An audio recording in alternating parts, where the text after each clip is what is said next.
আজকে রান্না করছি ডিম তরকারি, কারণ আজকে সকালবেলা মাছ আনতে যাওয়া হয়নি, তো বাড়িতে কিছু ছিল না, তো বাড়িতে ডিম ছিল, তো ভাবলাম চটজলদি এটাই রান্না করে নিই।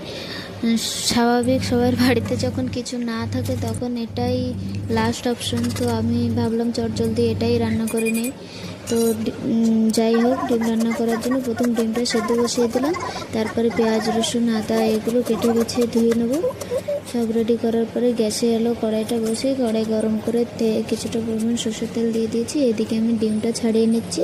ডিমটা ছাড়িয়ে কড়াইতে এলো পেঁয়াজ দিয়ে, পেঁয়াজটা লাল লাল হয়ে গেলো, তার মধ্যে ডিম দিয়ে ডিমটা ভেজে তুলে নেবো। আপনারা চাইলে ডিমটা আগেই ভেজে তুলে নিতে পারেন, তো আমার মনে ছিল না, তো আমি এর মধ্যেই দিয়ে ভেজে নিলাম। তো পেঁয়াজটা লাল লাল হয়ে গেলে ওতে দিয়ে দেবো আদা রসুনের পেস্ট। আদা রসুনের পেস্টটা একটু তেলে জেরে নিয়ে তারপরে ওর মধ্যে দিয়ে দেবো জিরে গুঁড়ি, লঙ্কার গুঁড়ি, ধনে গুঁড়ি। আমি একটু জলে গুলিয়ে নিয়েছিলাম, কারণ জলে না দিলে একটুখানি পোড়া লেগে যায়, তো একটু জলে গুলে নিয়ে ভালো হবে। তারপরে ওর মধ্যে দিয়ে দেবো লবণ, হলুদ দিয়ে একটুখানি মশলাটা কষিয়ে আসলে লাল লাল হয়ে কষিয়ে গেলে তারপর ওর মধ্যে ডিমটা দিয়ে দেবো। ডিমটা একটু নেড়ে চেড়ে কষে, তো তারপরে গরম করে রাখা জল দিয়ে দেবো।